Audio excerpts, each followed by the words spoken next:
कश्मीर के मुख्य सचिव और सभी हमारे सीनियर ऑफिसर्स, प्रेस और मीडिया के मित्रों, सबसे पहले मैं आप सबका यहाँ स्वागत करता हूँ। सामान्य रूप से बजट ऐसे समय पारित होता था जब हम लोग जम्मू हुआ करते थे। पिछले 3 बार से कार्यक्रम जम्मू होता था। इस बार लोकसभा चुनाव के कारण ये बजट अगस्त में पारित हुआ और इसलिए आप लोगों एक परंपरा यहाँ पिछले 4-5 साल से स्थापित हुई है कि जब भी बजट पारित होता है तो मीडिया के मित्रों के साथ बातचीत करना, उसको कायम रखते हुए ये श्रीनगर में आप सबको आमंत्रित करने का अवसर हम लोगों को मिला है। व्यक्तिगत रूप से मैं इसे एक ऐसा मौका भी मानता हूं कि पिछली यादों का सिलसिला जो आप सबसे वो फिर से जुड़ जाता है और इसीलिए कहा गया कि हम खुदा के तो कभी कायल न थे, तुमने देखा तो खुदा याद आया। जब संगत आप लोगों की होती है, इंतजार खत्म होता है और ये इस तरह के कार्यक्रम में समझता हूं कि एक ब्रिज का काम करते हैं। व्यक्तिगत रूप से मैं या प्रशासन के लोग और आप बातचीत करने का एक अवसर रहता है। मुझे ये पता है कि मीडिया का साक्षी भाव घटनाओं को रिपोर्ट करने का, या मैं कहूं कि उसमें आपका अहम रोल है और आपसे बेहतर कोई नहीं जानता है। पिछले 5 वर्षों में मैं एक बात कह सकता हूं कि आम आदमी की आकांक्षाएं और सामाजिक आर्थिक विकास के क्षेत्र में जम्मू कश्मीर ने काफी प्रगति की और मुझे लगता है कि खुली हवा में सांस लेने का लंबे समय के बाद यहाँ के आम नागरिकों को अवसर मिला है। अपनी मर्जी से जीने का अधिकार सामान्य व्यक्ति को मिला है और अगर मुझसे कोई पूछे कि इन 5 सालों को किस तरह से आप देखते हैं तो मैं इन 5 वर्षों को शांति, प्रगति और समृद्धि के कालखंड के रूप में देखता हूं। जो लोकसभा के चुनाव हुए, या मैं कहूं कि लोकतंत्र का जो पर्व हुआ, मोटे तौर पर ओवरऑल 58.46% मतदान पूरे जम्मू कश्मीर में हुआ। वैदिक की अगर मैं बात करूं तो यहाँ भी 50% से ज्यादा मतदान हुआ और लंबे समय के बाद 3.5 दशक के बाद इस तरह का मतदान लोगों ने बढ़ चढ़ करके किया। स्वाभाविक रूप से ये जमहूरियत या लोकतंत्र में लोगों ने अपनी आस्था व्यक्त की। यहाँ के बारे में एक बड़ा मशहूर किस्सा था, कोई साहब को मालूम है, एक श्रीनगर में कलेक्टर साहब हुआ करते थे।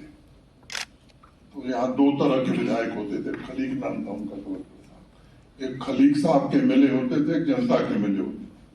मुझे लगता है कि लंबे समय बाद भारी मतदान हुआ और निष्पक्षता पूर्वक जिसको जहां मर्जी हो वोट दे चुनाव कराने में प्रशासन को सफलता मिली। और मैं जो बजट पारित हुआ है उसकी चर्चा करके मोटे मोटे बिंदुओं की, बाकी आपके सवाल लिए जाएंगे।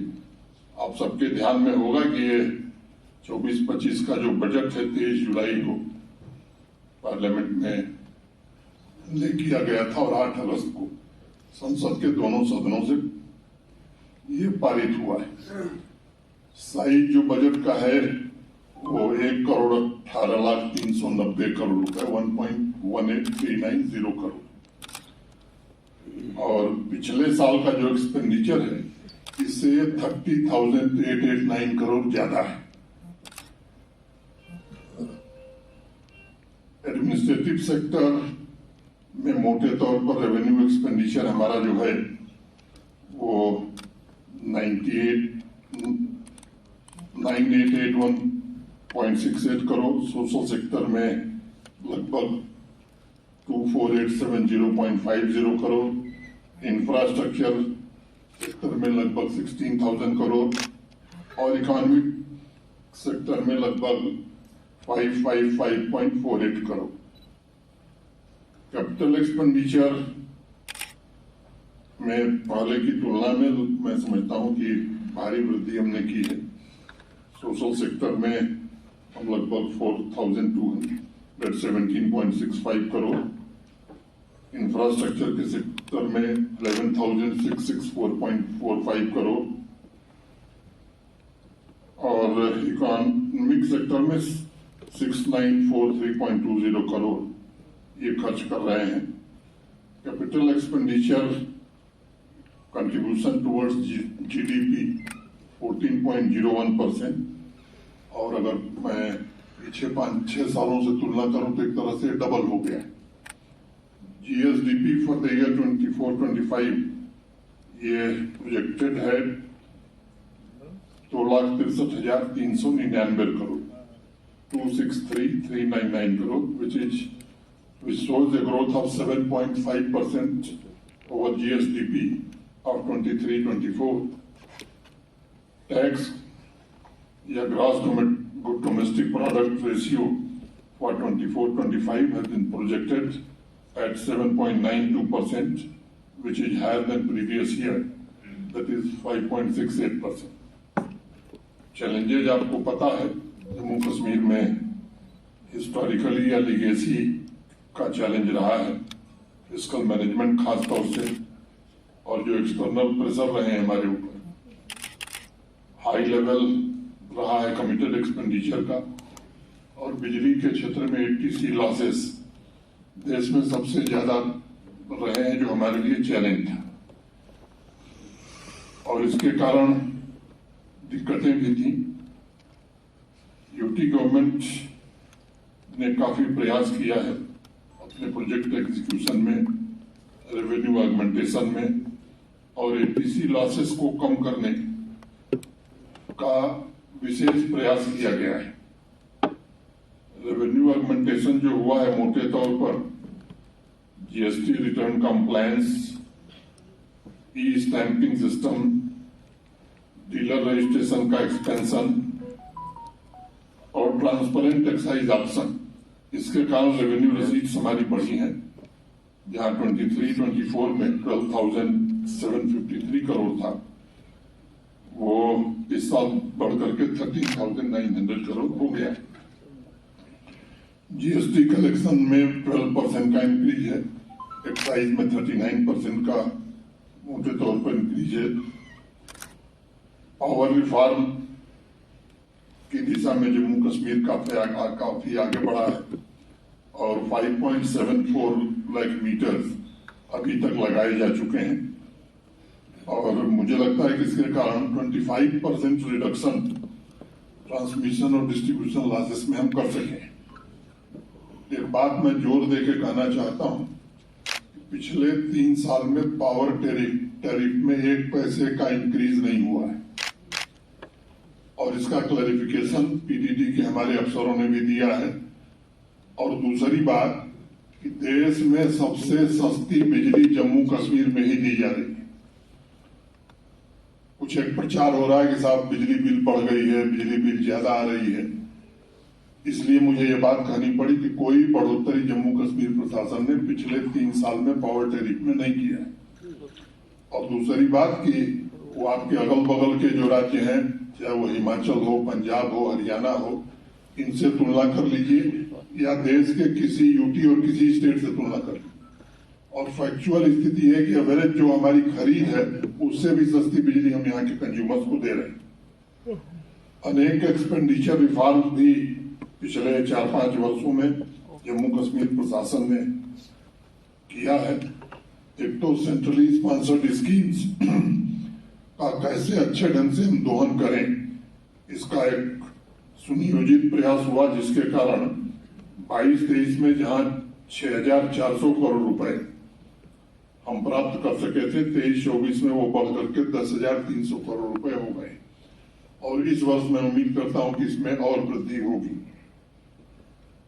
टेक्नोलॉजी रिफॉर्म्स के कारण ट्रांसपेरेंसी और अकाउंटेबिलिटी, खासतौर से बजटिंग और एक्सपेंडिचर के मैनेजमेंट में इसने बड़ा योगदान किया है, और एक सिस्टमेटिक ड्राइव चला करके प्रोजेक्ट्स की physical monitoring, geo tagging, photography के कारण काम की स्पीड हमारी 10 गुनी बढ़ी है। आधार सीडिंग और बायोमेट्रिक वेरिफिकेशन के कारण जो एलिजिबल लोग हैं उनको सोशल सिक्योरिटी स्कीम्स का लाभ मिल रहा है और जो लीकेज था वो पूरी तरह से बंद हो गया है। अभी वित्त मंत्री जी को आपने सुना, इफेक्टिव फिस्कल मैनेजमेंट पर उन्होंने जम्मू कश्मीर प्रशासन की सराहना की है और मुझे लगता है कि इसका बड़ा लाभ हमें हुआ है ट्रांसपेरेंसी लाने में। और पहली बार 28,000 करोड़ हमारा जो लंबे समय से ड्यूज था पावर सेक्टर का, वो रीपे कर सके हैं। नहीं तो ऋणम कृत्वा घृतम पीवेत, कहावत हमारे यहाँ, यावत जीवे सुखम जीवे ऋणम कृत्वा घृतम पीवेत। जब तक जिए सुख से जिए, कर्जा लीजिए और घी पीजिए। तो उस व्यवस्था से जम्मू कश्मीर पूरी तरह से बाहर निकल गया है।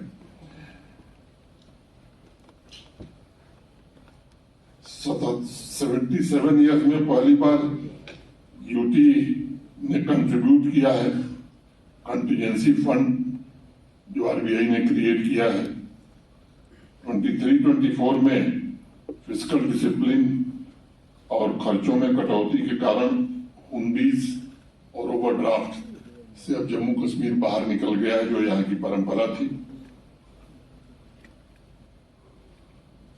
जो इम्प्रूवमेंट्स हैं वित्त मंत्री जी ने बताया है, मैं थोड़ी सी चर्चा करके बात खत्म करूंगा। ये जो प्रयत्न किए गए हैं, इसके कारण रेवेन्यू में बढ़ोतरी हुई है, वेस्टफुल एक्सपेंडिचर कम करने में और ट्रांसपेरेंसी लाने में हमें सफलता मिली है। और इसका परिणाम ये हुआ कि जो जीडीपी हमारी 15-16 में थी, 23-24 में ठीक वो डबल हो गई। जहां 15-16 में हमारी जीडीपी जम्मू कश्मीर की 1.17 लाख करोड़ थी, वो 23-24 में 2.45 लाख करोड़ की हो गई है। और 24-25 में हम एक्सपेक्ट कर रहे हैं 2.63 लाख करोड़ की। तो ये डबलिंग द इकोनॉमी, ये बड़ा भारी अचीवमेंट मैं मानता हूं। चैलेंजेस हमारे पास बहुत थे, एक्सटर्नल चैलेंजेस थे, मैसिव फ्लड आ गया था जम्मू कश्मीर में, उस स्थिति से निपटना था। और पूरी मैं कहूं कि दुनिया की सबसे बड़ी महामारी कोविड करोड़ के घाटे में था, वो 23-24 में 1700 करोड़ के मुनाफे में। तो मैं समझता हूं कि टर्न अराउंड कैसे हुआ, ये इन प्रयासों का एक नतीजा है। जहां एनपीए 11% था, वो 5% से नीचे आ गया है। तो मैं समझता हूं कि ये प्रोफेशनल ढंग से, एफिशिएंट ढंग से काम करने और ट्रांसपेरेंटली काम करने के कारण ये जम्मू कश्मीर बैंक पे टर्न अराउंड हुआ है। अगर मैं बात करूं कि जम्मू कश्मीर बैंक का रोल भी अब बढ़ गया है, चाहे वो हमारी एचएडीपी की स्कीम हो, चाहे सेल्फ एम्प्लॉयमेंट की हमारी स्कीम हो, पहले की तुलना में अगर क्रेडिट देखेंगे आप, तो जम्मू कश्मीर के किसान हो, नौजवान हो, महिलाएं हैं या इंडस्ट्री है, इसको पहले से काफी ज्यादा जम्मू कश्मीर बैंक की ओर से फाइनेंस दिया जा रहा है। बावजूद इसके वो लाभ में है। यूनियन गवर्नमेंट ने इन प्रयासों को सराहा है, वित्त मंत्री जी को आपने सुना है, और अब उसको मैं दोहराने नहीं जा रहा हूं कि 17,000 करोड़ रुपए का एक स्पेशल असिस्टेंस भारत सरकार ने हमें दिया है। और उन्होंने बताया कि अब GDP ratio will reduce to 3%, fiscal deficit to GDP ratio will reduce to 3%। मैं समझता हूं कि ये बाकी राज्यों की तुलना में बहुत बेहतर है। मेजर आउटले का विवरण है, वो कागज आपको दे दिया जाएगा। उस पर मैं समझता हूं मोटे तौर पर मैंने आपके सम्मुख विषय रखा है। और अगर आप लोगों को कुछ जानकारी चाहिए, पुलिस और सिक्योरिटी का एक्सपेंडिचर मोटे तौर पर 11% हमारे बजट का रहा है, जो अब भारत सरकार उसका वहन करेगी। और साथ ही अगर कोई सवाल हो तो हमारे चीफ सेक्रेटरी भी हैं, फाइनेंस सेक्रेटरी भी हैं, सारे हमारे सीनियर अफसर हैं, आप पूछ सकते हैं।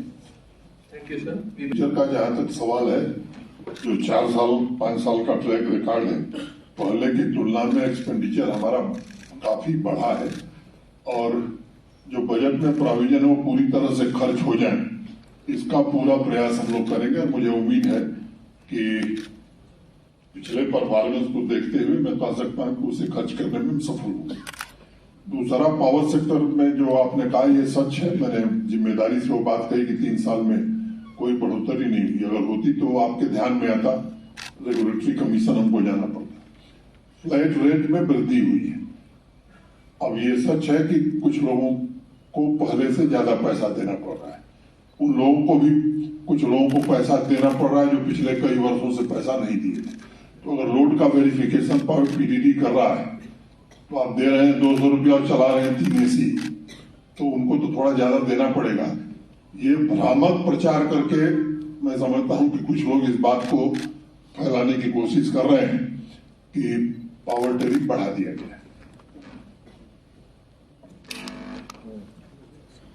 अब युवाओं के लिए सरकारी नौकरी पाना हुआ आसान, क्योंकि अब JKSSB की तरफ से JKPSI कांस्टेबल, नायब तहसीलदार, पटवारी की पोस्ट आ चुकी है।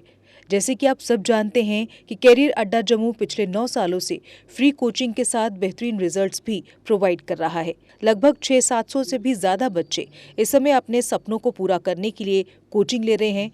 अगर आप भी चाहते हैं 2024 में सरकारी नौकरी पाना, तो अभी कैरियर अड्डा जम्मू में कॉल करें नीचे दिए गए नंबरों पर। हमारे नंबर हैं 9906187157, 0191258325 हमारा पता है कैरियर अड्डा जम्मू, रिहाड़ी चुंगी, नियर गुरुद्वारा। जम्मू कश्मीर की खबरों के लिए जुड़े रहिए JK अपडेट के साथ।